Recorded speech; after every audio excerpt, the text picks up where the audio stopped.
Padre rico, padre pobre, capítulo 3, lección 2. ¿Por qué enseñar alfabetización financiera? En 1990, mi mejor amigo Mai tomó las riendas del imperio de su padre y está haciendo lo mejor que él. Nos vemos una o dos veces al año en el campo de golf. Él y su esposa tienen más dinero del que uno pueda concebir. El imperio del papá rico está en buenas manos y Mai está preparando a su hijo para reemplazarlo, igual que su padre nos preparó a nosotros. En 1994, a los 47 años, me retiré. Mi esposa Kim tenía 37 años. La jubilación no significa no trabajar. Para mi esposa y para mí significa que salvo alguna catástrofe imprevista, podemos trabajar o no y nuestra fortuna aumenta de manera automática por encima de la inflación. Supongo que esto significa libertad. Los activos son lo suficientemente grandes para crecer por sí mismo. Es como plantar un árbol, lo riega durante años y un día ya no te necesita. Tienes raíces profundas. Entonces el árbol te proporciona sombra para tu deleite. Ahí eligió ocuparse de su imperio y yo escogí retirarme. Cuando hablo en público siempre me preguntan qué recomendaría o qué podrían hacer. ¿Cómo empezó? ¿Algún libro bueno que recomiende? ¿Qué puedo hacer para preparar a mis hijos? ¿Cuál es el secreto del éxito? ¿Cómo gano millones? Siempre me recuerdan a un artículo que me dieron una vez. Es como sigue. Los hombres de negocios más ricos. En 1923, un grupo conformado por nuestros líderes y empresarios más ricos y poderosos se reunió en el Hotel Edgewater Beach de Chicago, entre ellos Charles Schwab, director de la mayor compañía independiente de acero, Samuel Isud, presidente de la empresa de servicios públicos más grande del mundo, Howard Hudson, jefe de la compañía de gas más grande, y Bart Kauger, presidente de la Internacional Masco, y en ese momento una de las compañías más grandes del mundo. León Frazier, presidente del Banco de Pagos Internacionales, Richard Wagner, presidente de la Bolsa de Valores de Nueva York, Arthur Colton y Jesse Livermore, dos de los especuladores más grandes, y Albert Farr, un miembro del gabinete del presidente Harding. 25 años más tarde, 9 de ellos acabaron así. Chawar murió arruinado después de vivir 5 años con dinero prestado. Insul murió arruinado en el extranjero. Kreuger y Cotto también murieron arruinados. Hudson se volvió loco. Whitney y Albert Farr acabaron de salir de la cárcel. Russell y Livermore se suicidaron. Dudo que alguien pueda explicar lo que realmente pasó con estos hombres. Si se fijan en la fecha, 1923 fue justo antes del desplome de los mercados de 1929 y la Gran Depresión, que sospecho impactó mucho la vida de estos hombres. El punto es este: vivimos en una época de cambios más rápidos y mayores que los que vieron estos hombres. Sospecho que habrá muchas subas extraordinarias y desplomes en los próximos 25 años, parecidas a las subas y bajas que enfrentaron estos hombres. Me preocupa que demasiadas personas se concentren tanto en el dinero y no en su educación, que es su mayor riqueza. Si a pesar de los cambios las personas son flexibles, mantienen la mente abierta y aprenden, cada vez serán más ricos. Si piensan que el dinero resolverá sus problemas, temo que tendrán una travesía agitada. La inteligencia resuelve los problemas y produce dinero. El dinero sin inteligencia financiera es dinero que pronto se pierde. La mayoría de las personas no comprende que la cuestión no es cuánto ganas, sino cuánto dinero guardas. Todos hemos oído hablar de pobres que ganan la lotería y se hacen de repente ricos y pobres de nuevo. Ganan millones y pronto regresan a donde empezaron. O historias de atletas profesionales que a los 24 años ganan millones de dólares y a los 34 duermen debajo de un puente. Mientras escribo esto en el periódico de hoy, parece un artículo sobre un joven jugador de basquetbol que hace un año tenía millones. Hoy acusa a sus amigos, abogados y contador de haberle robado el dinero. Ahora trabaja lavando coches por el salario mínimo. Tiene solo 29 años. Lo despidieron de la lavadora de automóviles porque no quiso quitarse su anillo de campeonato mientras limpiaba los autos. Por eso su historia fue noticia. Ahora apela a su despido exigiendo daños y perjuicios, ya que el anillo es lo único que le queda. Alega que si se lo quitan se hundirá. En 1997 conozco a muchísimas personas que se están haciendo millonarias instantáneamente. Son los locos años 20 una vez más. Y aunque me alegro de que la gente se esté haciendo cada vez más rica, quiero advertir que a la larga no es cuánto ganas, es cuánto guardas y por cuántas generaciones perdura. Así que cuando me preguntan por dónde empiezo o dígame cómo hacerme rico rápidamente, se desilusionan con mi respuesta.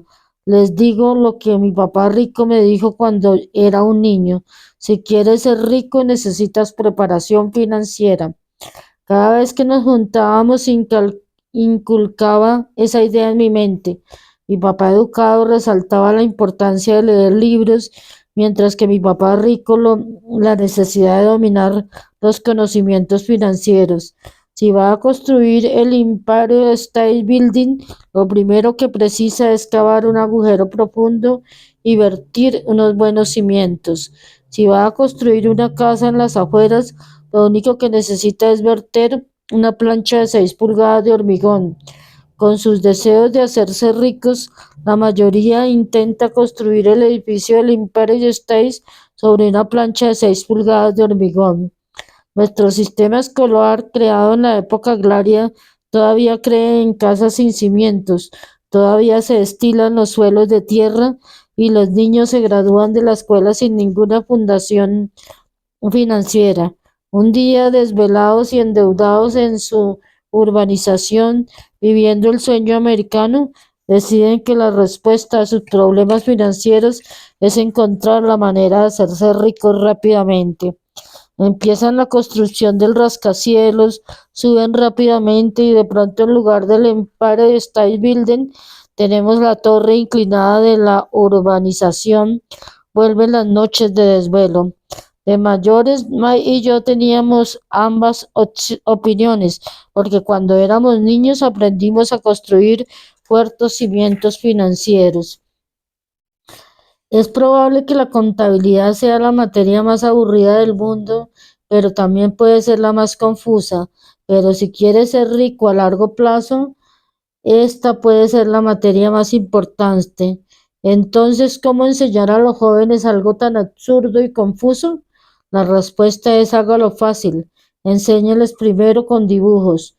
Mi papá rico proporcionó a Maya y a mí unos cimientos financieros fuertes desde que éramos niños, ideó una manera simple de enseñarnos durante años. Dibujó solo cuadros y usó palabras.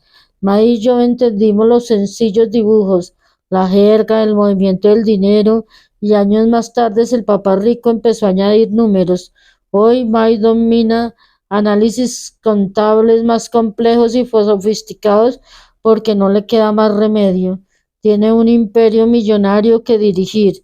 Yo no soy un sofisticado porque mi imperio es más pequeño, pero los dos prevenimos de los mismos y sencillos cimientos. En las siguientes páginas les ofrezco los mismos dibujos que el papá de Mike creó para nosotros. Aunque son sencillos, estos dibujos ayudaron a dos niños a construir grandes fortunas sobre sólidos y profundos cimientos. Regla 1. Debe saber la diferencia entre un activo y un pasivo y debe comprar activos. Esto es todo lo que necesitas saber si quieres ser rico. Es la primera regla, es la única regla. Puede parecer demasiado sencillo, pero pocos comprenden lo profundo que es. Casi todos los problemas financieros se deben a que la gente no sabe la diferencia entre un activo y un pasivo. Los ricos adquieren activos, los pobres y la clase media adquieren pasivos que piensan que son activos. Cuando el papá rico nos explicó esto, pensamos que nos estaba tomando el pelo. Aquí estábamos casi adolescentes esperando el secreto para hacerse rico y esta era su respuesta. Era tan simple que tuvimos que detenernos a meditarla mucho tiempo. ¿Qué es un activo?, preguntó Mai. Por ahora no te preocupes por eso, deja que la idea penetre. Si comprendes su sencillez, sus vidas tendrán un plan y será financieramente fácil. Es simple, por eso se pierde la idea. ¿Qué quiere decir? Que lo único que debemos hacer es que es un activo, adquirirlo y seremos ricos, pregunté. El papá rico asintió. Así es de simple. Sí, es así de simple. ¿Cómo no son todos ricos?, pregunté. El papá rico sonrió, porque las personas no saben diferenciar entre un activo y un pasivo. Recuerdo haberlo preguntado. ¿Cómo pueden los adultos ser tan tontos si es tan sencillo y es tan importante? ¿Por qué no desearíamos averiguarlo todos? Nuestro papá rico solo tardó unos minutos para explicarnos qué eran activos y pasivos. Sin embargo, de mayor tengo dificultades para explicárselo a otros adultos. ¿Por qué? Porque los adultos son más inteligentes. En muchos casos la sencillez de la idea se les escapa porque han sido educados de otra manera. Han sido educados por otros profesionales, banqueros, contadores, agentes inmobiliarios o asesores financieros. La dificultad radica en pedirle a los adultos que olviden y se conviertan de nuevo en niños. Un adulto inteligente se siente rebajado al escuchar definiciones simplistas. El papá rico creía en un principio en el principio de manténgalo siempre tonto, y eso hizo que para los dos muchachos los cimientos financieros fueran fuertes. ¿Qué causa la confusión o cómo puede algo tan simple complicarse tanto? ¿Por qué alguien compra un activo que realmente es un pasivo? La respuesta está en la educación básica.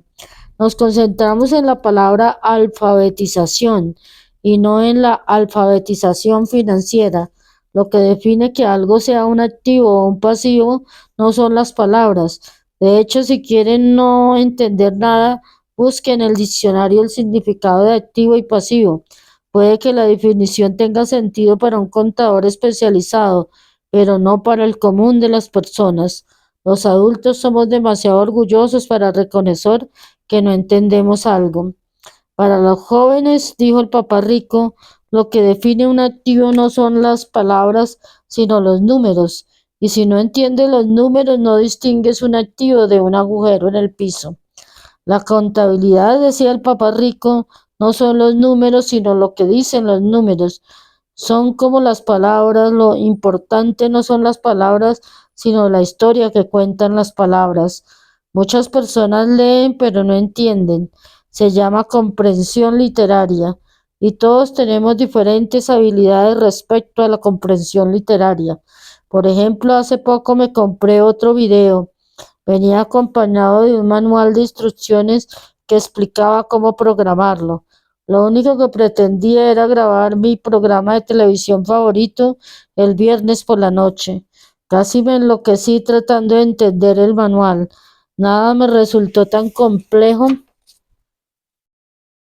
como aprender a programar mi video. Leía las palabras pero no entendía nada.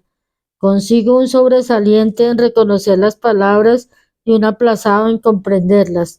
Lo mismo le pasa a muchas personas con los estados financieros. Si quieres ser rico, tienes que leer y entender los números. Esto se lo escuché a mi papá rico miles de veces.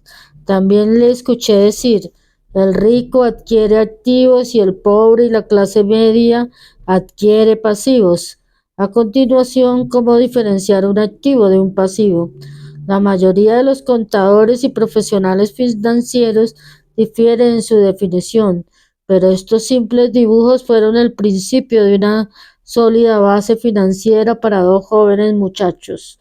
Para enseñar a dos jóvenes, el papá rico mantuvo las cosas fáciles utilizando tantos cuadros como era posible, la menor cantidad de palabras posibles y por años ningún número. La tabla de arriba es un fondo de ganancias y pérdidas, a menudo llamado balance de resultados. Mide ingresos y gastos, el dinero que entra y el dinero que sale. El diagrama de abajo es el balance general. Se llama así porque equilibra los activos contra los pasivos. Muchos novatos financieros no conocen la relación entre el estado de ganancias y pérdidas y el balance general. Es vital entender esa relación. El principal motivo de los problemas financieros es no saber la diferencia entre un activo y un pasivo. La causa de la confusión se encuentra en la definición de las dos palabras. Si quieren una lección de confusión, busque simplemente las palabras activo y pasivo en el diccionario. Pueden tener sentido para los profesionales de la contabilidad, pero para la persona media suenan a chino básico. Puede leer la definición de las palabras, pero su verdadero significado se les escapa. Como dije antes, mi papá rico simplemente les enseñó a dos jóvenes los activos ponen dinero en su bolsillo, así de agradable, así de útil. Ahora que se han definido los activos y pasivos a través de los cuadros, resulta más fácil entender mis definiciones en palabras. Un activo es algo que pone dinero en mi bolsillo. Un pasivo es algo que saca dinero de mi bolsillo. Esto es todo lo que necesito saber. Si quieres ser rico, pase la vida comprando activos. Si quieres ser pobre o de la clase media, pase la vida comprando pasivos. No conocer la diferencia es la causa principal de la lucha financiera en el mundo. El analfabetismo, tanto de palabras como de números, es la base de las dificultades financieras. Si las personas tienen dificultades financieras, hay algo que se les escapa o los números o las palabras. Hay algo que no entienden. El rico es rico porque está más instruido en diversas áreas que los que luchan financieramente. Así que si quiere ser rico y mantener su fortuna, es importante estar preparado financieramente, tanto en las palabras como en los números. Las flechas en el diagrama representan el flujo de dinero en efectivo o flujo de efectivo. Los números solo significan poco. Igual que las palabras solas representan poco, es la historia lo que cuenta. En los informes financieros, leer los números significa buscar el argumento, la historia de a dónde está fluyendo el dinero en efectivo. En el 80% de las familias, la historia financiera es una historia de trabajo duro y lucha por progresar. No es que no ganen dinero, es que pasan su vida comprando pasivos en lugar de activos. Por ejemplo, este es el modelo de flujo de dinero en efectivo de una persona pobre o una persona joven todavía en casa. Este es el modelo de flujo de dinero en efectivo de la persona de clase media. Obviamente, todos estos diagramas están simplificados, no tenemos gastos de vivienda, de comida y de ropa. Los diagramas muestran el flujo de dinero en efectivo a través de un pobre, de alguien de clase media o de un rico. Es el flujo de dinero en efectivo del que cuenta la historia. Es la historia de cómo una persona cuida su dinero, qué es lo que hace con el dinero cuando lo tiene en sus manos. La razón por la que empecé con la historia de los hombres más ricos de Estados Unidos era para ilustrar la equivocación de tantas personas, la equivocación de pensar que el dinero resolverá todos los problemas. Por eso me agito cada vez que me preguntan cómo hacerse rico rápidamente o por dónde empiezan. Oigo a menudo, estoy endeudado, por eso necesito ganar más dinero, pero con frecuencia más dinero no resolverá el problema. De hecho, puede acelerarlo. El dinero a menudo destacan nuestros errores humanos. El dinero realza lo que no sabemos. Por eso, demasiado a menudo el que gana dinero de una forma inesperada y súbita, por ejemplo, a través de una herencia, un aumento de sueldo o la lotería, vuelve a su estado anterior de caos financieros o a uno peor del que estaba antes de recibir el dinero. El dinero solo acentúa el modelo de flujo de dinero en efectivo que corre en tu mente. Si tu modelo es gastar todo lo que consigues, seguramente un número en el efectivo producirá un aumento de gasto. De ahí el dicho, un necio y su dinero, gran fiesta. He repetido muchas veces que vamos a la escuela para obtener conocimientos escolares y profesionales, ambos importantes. Aprendemos a ganar el dinero con nuestros conocimientos profesionales. En los años 60, cuando estaba en la escuela secundaria, alguien tenía buenas notas, inmediatamente predecían que ese estudiante tendría un brillante futuro y acabaría siendo médico. Nadie preguntaba al niño si quería ser médico, se daba por hecho. Era la profesión con más retribuciones financieras. Hoy en día los médicos tienen desafíos financieros que no desearía ni mi peor enemigo. Las compañías de seguros apoderándose del negocio, asistencia médica gestionada, intervención gubernamental y demandas por negligencia, por nombrar algunos. Hoy los niños quieren ser estrellas del basquetbol, jugadores de golf como Tiger Woods, sabios de la computadora, estrellas de cine, estrellas de rol, reinas de belleza, agentes de bolsa en Wall Street, sencillamente porque ahí es donde está la fama, el dinero y el prestigio. Por este motivo es tan difícil motivar a los niños en la escuela. Saben que el éxito profesional no está ligado solamente al éxito académico como lo estábamos antes, porque los estudiantes terminan la escuela sin conocimientos financieros. Millones de personas preparadas siguen su profesión con éxito, pero después tienen apuros financieros. Trabajan cada vez más sin lograr salir adelante. Lo que no les han enseñado no es cómo ganar el dinero, sino cómo gastarlo, qué hacer después de lograrlo. Se llama actitud financiera. ¿Qué hacer con el dinero cuando uno lo consigue? ¿Cómo impedir que se lo quiten? ¿Cuánto se debe guardar y cómo hacer que ese dinero trabaje duro para su dueño? Muchos no entienden que luchan financieramente porque no entienden el flujo de dinero en efectivo. Una persona puede tener buena preparación, ser un profesional de éxito y ser financieramente analfabeta. Estas personas trabajan más de lo necesario porque aprendieron a trabajar duro, pero no a hacer que su dinero trabaje para ellos. La historia de que la persecución del sueño financiero se convierte en una pesadilla. La película de las personas trabajadoras tiene un modelo recién casados, la joven, educada y feliz pareja se muda a un pequeño apartamento alquilado. Entienden enseguida que están ahorrando dinero porque dos pueden vivir más barato como uno. El problema es que en el apartamento es minúsculo, deciden ahorrar dinero para comprar la casa de sus sueños y tener niños. Ahora tienen dos sueldos y empiezan a enfocar sus carreras, sus ingresos empiezan a aumentar. Para la mayoría de las personas el principal gasto son los impuestos. Muchos creen que son los impuestos sobre la renta, pero la mayoría de los americanos son los del seguro social. Como empleado parecería que el impuesto del seguro social junto al del seguro médico estatal es de un 7,5%, pero en realidad es del 15%, ya que el patrón debe equiparar la cantidad del seguro social. En esencia, es dinero que el patrón no puede pagarle. Encima de eso, todavía tiene que pagar el impuesto sobre la renta de la cantidad deducida de su sueldo para el seguro social, ingreso que usted nunca recibió porque fue retenido directamente para el seguro social. Entonces los pasivos suben. Esto se demuestra mejor volviendo a la pareja joven. Como resultado del aumento de sus ingresos, deciden comprar la casa de sus sueños. Una vez en su casa tienen un nuevo impuesto, el impuesto a la propiedad. Entonces compran un automóvil nuevo, mobiliario y electrodomésticos que vayan con su nueva casa. Y súbitamente un día se despiertan con la columna de pasivos llena de deuda hipotecaria y de deuda de tarjetas de crédito.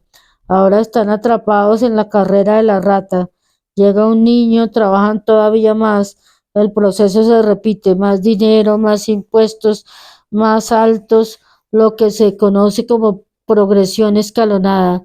Llega una tarjeta de crédito en el correo, la usan, la suben al máximo, una compañía de préstamos los llama e informa que su mejor activo, su casa, se ha apreciado en valor. La compañía les ofrece un préstamo para consolidar sus deudas porque su crédito es bueno y les recomienda que liquiden sus deudas personales de alto interés pagando sus tarjetas de crédito. Además, los intereses sobre la casa son deducibles de impuestos. Lo creen y pagan las tarjetas de crédito de alto interés, emiten un suspiro de alivio, han pagado sus tarjetas de crédito, han consolidado su deuda personal en su hipoteca, reducen sus pagos porque han ampliado una deuda a 30 años. Es lo que se debe hacer.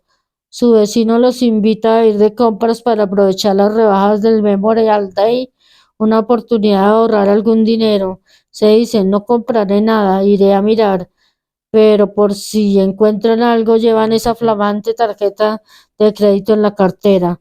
Me topo con esta pareja joven todo el tiempo.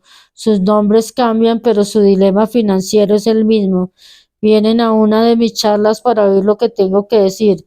Me preguntan, ¿puede decirnos cómo ganar más dinero? Sus hábitos de gasto los obligan a buscar más ingresos. Ni siquiera saben que el verdadero problema es cómo deciden gastar el dinero que tienen y que ese es el motivo de sus dificultades financieras. La causa es la falta de educación financiera y no entender la diferencia entre un activo y un pasivo. Más dinero raramente soluciona los problemas de dinero de alguien. La inteligencia resuelve los problemas. Hay un decir que un amigo mío repite constantemente a las personas endeudadas. Si se encuentra dentro de un agujero, pare de excavar. Cuando era niño, mi papá a menudo nos decía que el japonés es consciente de tres poderes: el poder de la espada, de la joya y del espejo. La espada simboliza el poder de las armas. América ha gastado billones de dólares en armas y debido a esto es la presencia militar suprema en el mundo. La joya significa el poder del dinero. Hay algo de verdad en el dicho. Recuerda la regla de oro. Quien tiene el dinero hace las reglas. El espejo significa el poder del autoconocimiento. El conocimiento personal, según la leyenda japonesa, es el más importante de los tres. Los pobres y la clase media dejan a menudo que el poder del dinero los controle, con solo levantarse y trabajar más, sin preguntarse si lo que hacen tiene sentido. Se hacen daño cuando van al trabajo todas las mañanas, al no entender realmente el dinero. La inmensa mayoría de las personas permite que el inmenso poder del dinero los controle. El poder del dinero es utilizado contra ellos. Si usaran el poder del espejo, se habrían preguntado, ¿tiene esto sentido? Con frecuencia, en lugar de confiar en su propia sabiduría, en el genio que llevan dentro, la mayoría de las personas sigue las masas, hacen las cosas porque las hacen los demás, se conforman en lugar de cuestionarse. A veces repiten sin pensar lo que les han dicho, ideas como diversifique o su casa es su activo, su casa es su mayor inversión, conseguirá una rebaja de impuestos endeudándose más, consiga un trabajo seguro, no cometa errores, no corra riesgos. Dicen que para muchas personas el miedo a hablar en público es superior al miedo a la muerte. Según los psiquiatras, el miedo a hablar en público está causado por el miedo al ostracismo, el miedo a destacar, el miedo a la crítica, el miedo al ridículo, el miedo de ser proscrito.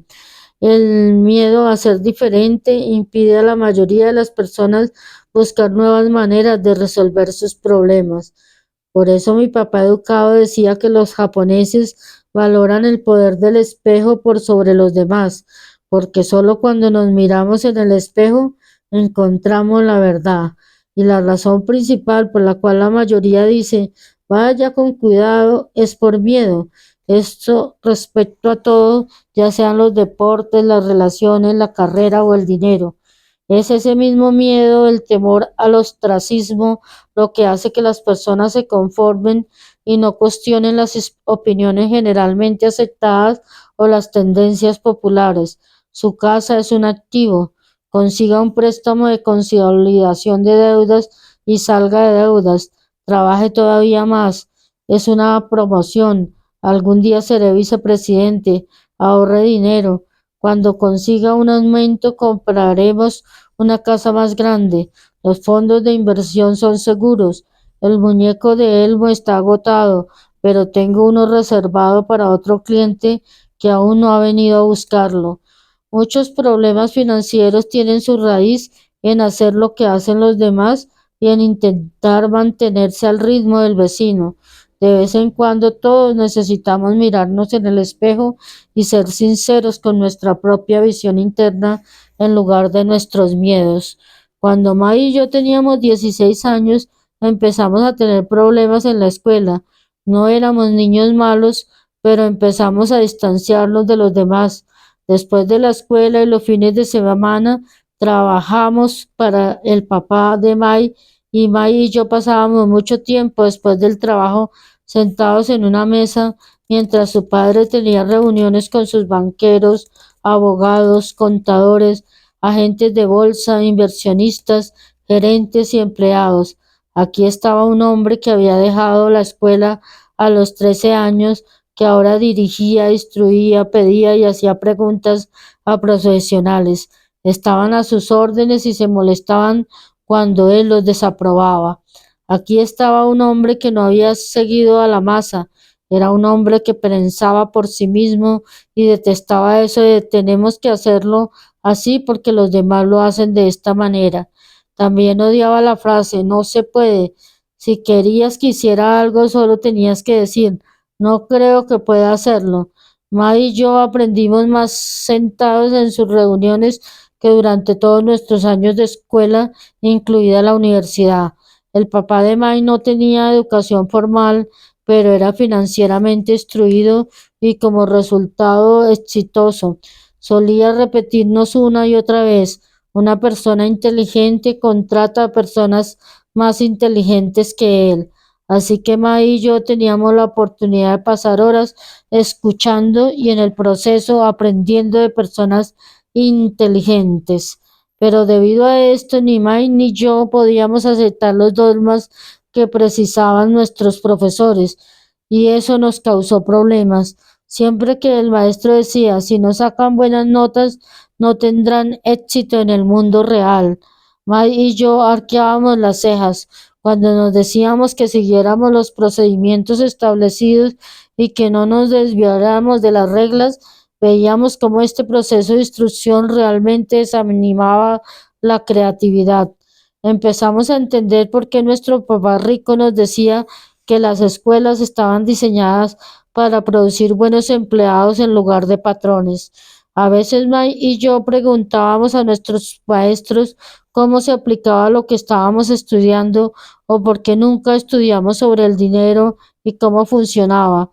A esta última pregunta frecuentemente escuchábamos la respuesta de que el dinero no era importante y que si sobresalíamos en nuestra educación, el dinero vendría. Cuanto más aprendimos sobre el poder del dinero, más nos distanciábamos de nuestros maestros y de nuestros compañeros de clase. Mi papá educado nunca me reclamó mis notas, me pregunté a menudo la razón, pero empezamos a discutir de dinero. A los 16 años probablemente tenía mejores conocimientos sobre el dinero que mis propios padres.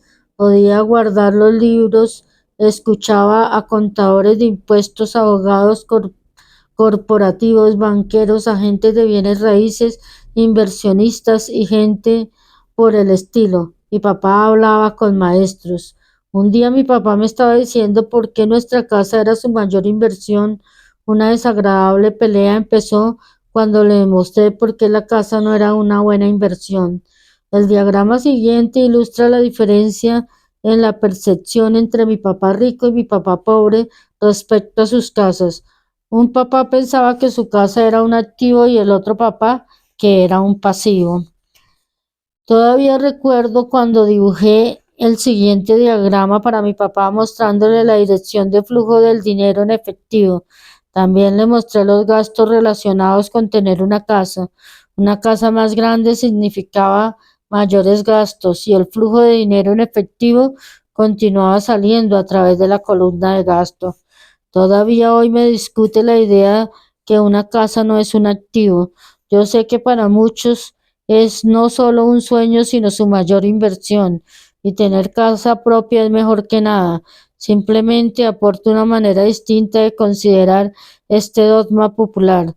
Si mi esposa y yo compráramos una casa más grande, más ostentosa, comprenderíamos que no sería un activo, sería un pasivo ya que sacaría dinero de nuestro bolsillo. Así que aquí expongo mi argumento. En verdad no espero que todo el mundo esté de acuerdo, ya que una casa buena es algo emocional y en lo que respecta al dinero, las emociones fuertes tienden a debilitar la inteligencia financiera. Sé por experiencia personal que el dinero hace que todas las decisiones tengan un tinte emocional. Respecto de la casa, señalo que la mayoría de las personas trabaja toda la vida para pagar una casa que nunca es de su propiedad. Dicho de otra manera, la mayoría compra una casa nueva cada tantos años, incurriendo cada vez en un nuevo préstamo a 30 años para pagarle el anterior. Aunque las personas reciben una educación de impuesto por el interés sobre los pagos de la hipoteca, pagan todos sus otros gastos con dólares después de impuestos, incluso después de pagar su hipoteca. Impuestos sobre bienes raíces. Los padres de mi esposa se asustaron cuando los impuestos de su propiedad subieron a 1.000 mensuales, esto después de jubilarse, lo que mermó su retiro y les forzó a mudarse. Las casas no siempre aumentan de valor. En 1997 todavía tengo amigos que deben 1.000.000 de dólares por una casa que hoy costaría solo 700. Las más grandes pérdidas son las oportunidades perdidas. Si todo su dinero está atado a su casa, se verá obligado a trabajar todavía más, porque su dinero continúa saliendo de la columna de gastos en lugar de aumentar la columna de activos. El patrón típico del flujo de efectivo de la casa de la clase media. Si una pareja joven pusiera antes más dinero en su columna de activos, su futuro sería más fácil, sobre todo cuando se preparan para mandar a sus hijos a la universidad. Sus activos habrían aumentado y estarían disponibles para cubrir gastos. Demasiado a menudo una casa solo sirve de vehículo para incurrir en un crédito hipotecario para poder pagar los crecientes gastos. En resumen, el resultado final de decidir comprar una casa demasiado cara en lugar de empezar pronto una cartera de inversiones impacta al individuo por lo menos de las siguientes tres maneras. Primero, la pérdida de tiempo, durante el cual otros activos podrían haber aumentado de valor. Dos, la pérdida de capital adicional que podría invertirse en lugar de pagar los altos gastos de mantenimiento relacionados directamente con la casa. Tres, la pérdida de educación. Frecuentemente las personas computan su casa, ahorros y plan de jubilación como todo lo que tienen en su columna de activos. Como no tienen dinero para invertir, simplemente no invierten. Eso les resta experiencia en inversiones. La mayoría nunca se convierte en lo que en el mundo de las inversiones se denomina un inversionista sofisticado. Y las mejores inversiones normalmente se venden primero a los inversionistas sofisticados que a su vez las venden a las personas que juegan seguro. No les estoy diciendo que no compren una casa, les estoy diciendo entiendan la diferencia entre un activo y un pasivo. Cuando quiero una casa más grande, primero compro activos que generen el flujo de dinero efectivo para pagar la casa. El estado cuenta, el estado de cuenta de mi papá educado es el mejor ejemplo de alguien en la carrera de la rata. Sus gastos parecen siempre mantenerse al ritmo de sus ingresos sin permitirle nunca invertir en activos. Consecuentemente, sus pasivos como su hipoteca y las deudas de la tarjeta de crédito, son superiores a sus activos. Por otra parte, el estado de cuenta de mi papá rico refleja los resultados de una vida dedicada a invertir y a minimizar los pasivos. Un estudio del estado de cuenta de mi papá rico explica por qué el rico se hace más rico. La columna de activos genera un ingreso más que suficiente para cubrir los gastos, reinvirtiendo el resto en la columna de activos. La columna de activos continúa creciendo y por consiguiente el ingreso que produce aumenta. Como resultado, el rico se hace más rico. La clase media está siempre luchando financieramente. Su mayor ingreso son los sueldos, pero a medida que estos aumentan, también lo hacen sus impuestos. Sus gastos tienden a incrementarse en la misma medida en que aumentan sus sueldos.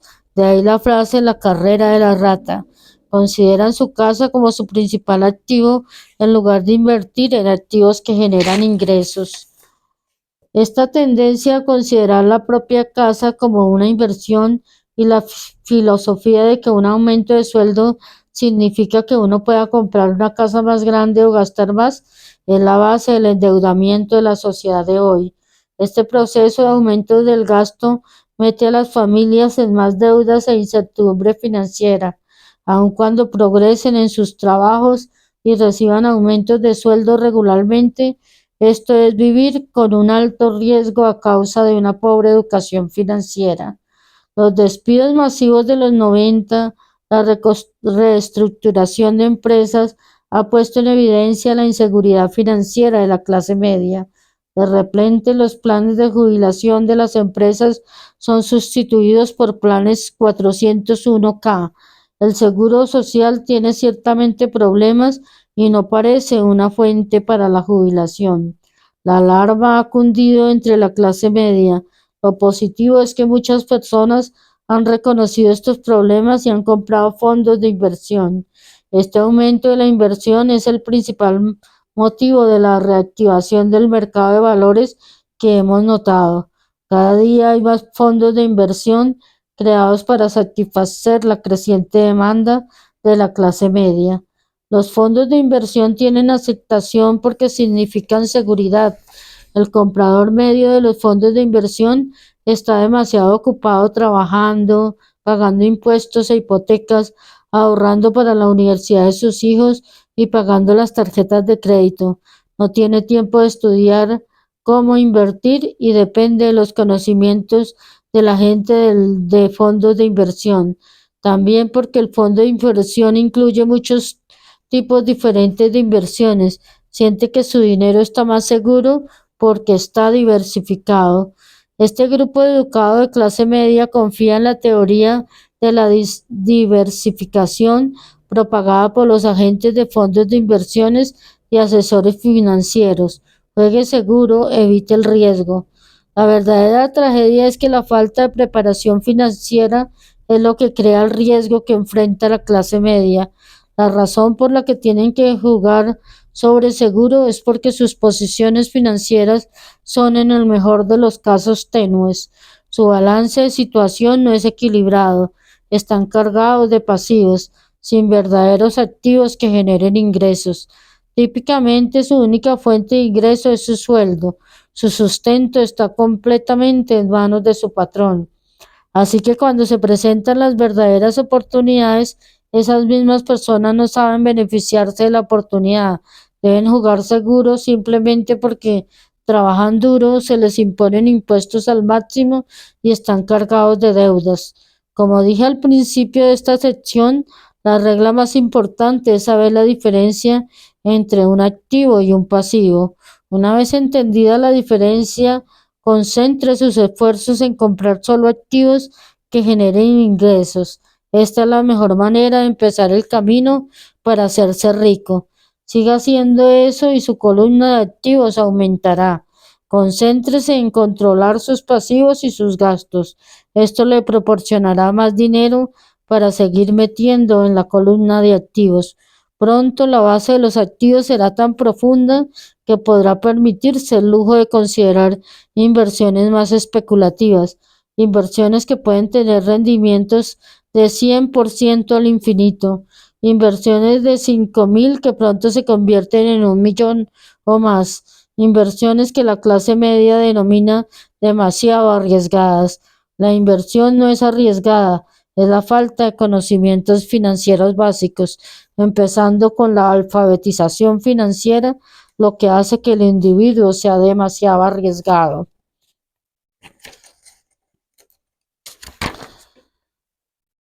Si usted hace lo que hacen todos, usted consigue el siguiente cuadro. Un empleado y propietario, sus esfuerzos activos son generalmente de la siguiente manera.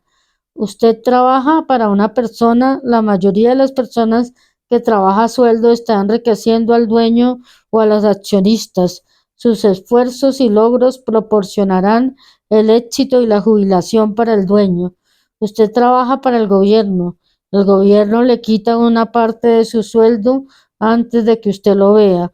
Trabajando más duro, usted aumenta la cantidad de impuestos apropiados para el gobierno. Muchos trabajan de enero a mayo solo para el gobierno. Usted trabaja para el banco. Después de los impuestos, su gasto más grande es generalmente su hipoteca y las deudas de la tarjeta de crédito. El problema con trabajar más es que cada una de estas tres entidades se apropia de una parte mayor de sus esfuerzos. Debe aprender qué hacer para que sus esfuerzos adicionales lo beneficien a usted y a su familia directamente. Una vez que haya decidido concentrarse en entender su propio negocio, cómo fija sus metas, la mayoría debe seguir con su profesión y depender de sus sueldos para financiar la adquisición de activos. A medida que sus activos crecen, ¿cómo mide la magnitud de su éxito? Cuando comprende uno que es rico, que tiene riqueza. De la misma forma que tengo mis propias definiciones de los activos y pasivos, también tengo mi propia definición de la riqueza. Se la he copiado a un hombre llamado Buckminster Fuller. Algunos lo llaman un loco y otros lo llaman un genio evidente. Hace años dio mucho de qué hablar entre los arquitectos al solicitar en 1961 una patente para algo llamado un domo geodésico. Pero en la aplicación Fuller también dijo algo sobre la riqueza. Al principio era un poco confuso, pero después de leerla varias veces empezó a tener sentido. La riqueza es la habilidad de una persona de subsistir un número de días a partir de, o si yo dejara de trabajar hoy, ¿cuánto tiempo podría subsistir? A diferencia del valor neto, la diferencia entre sus activos y pasivos, que a menudo se compone de las pequeñas materiales de una persona y su opinión de lo que valen las cosas, esta definición crea la posibilidad de desarrollar una medida verdaderamente exacta. Ahora podría calcular y saber realmente dónde estoy en términos de mi meta de ser independiente financieramente. Aunque el valor neto incluye a menudo estos activos que no generan ingresos, como todo lo que compro que ahora está cogiendo polvo en su garaje, la riqueza mide cuánto dinero su dinero está ganando y por consiguiente su supervivencia financiera. La riqueza es la medida del flujo del dinero en efectivo de la columna de activos comparada con la columna de gastos. Usemos un ejemplo. Digamos que tengo un flujo de dinero en efectivo de mi columna de activos de 1.000 al mes y tengo gastos mensuales de 2.000. ¿Cuál es mi riqueza? Volvamos a la definición de Westminster. Usando su definición, ¿cuántos días a partir de ahora puedo sobrevivir? Asumamos un mes de 30 días. Por esa definición, tengo suficiente flujo de dinero en efectivo para medio mes. Cuando llegue 2.000 de flujo de dinero en efectivo al mes en mi columna de activos, entonces seré adinerado. Así que aún no soy rico, pero soy adinerado. Ahora tengo ingresos generados por mis activos que cada mes cubren todos mis gastos mensuales. Si quiero aumentar mis gastos, debo aumentar dinero el flujo de dinero en efectivo de mis activos para mantener ese nivel de riqueza. Tome nota de que a estas alturas ya no dependo de mi sueldo. Me he concentrado y he conseguido construir una columna de activos que me han hecho financieramente independiente.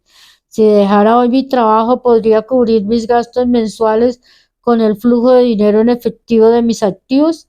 La primera meta sería tener el flujo de dinero en efectivo sobrante de mis activos reinvertido en la columna de activos. Cuanto más dinero entra en mi columna de activos, más crece mi columna de activos.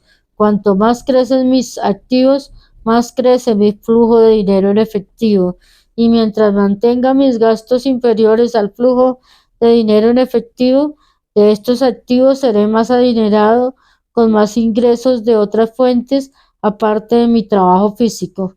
Cuando este proceso de reinversión continúa, estoy camino a ser bien rico. La definición real del rico está en el ojo del espectador. Usted nunca puede ser demasiado rico. Solamente recuerde estas sencillas observaciones. Los ricos compran activos, los pobres solo tienen gastos. La clase media compra pasivos que piensan que son activos. Así que como empiezo a preocuparme de mi propio negocio, ¿cuál es la respuesta? Escuchen al fundador de McDonald's. Feliz y bendecido día.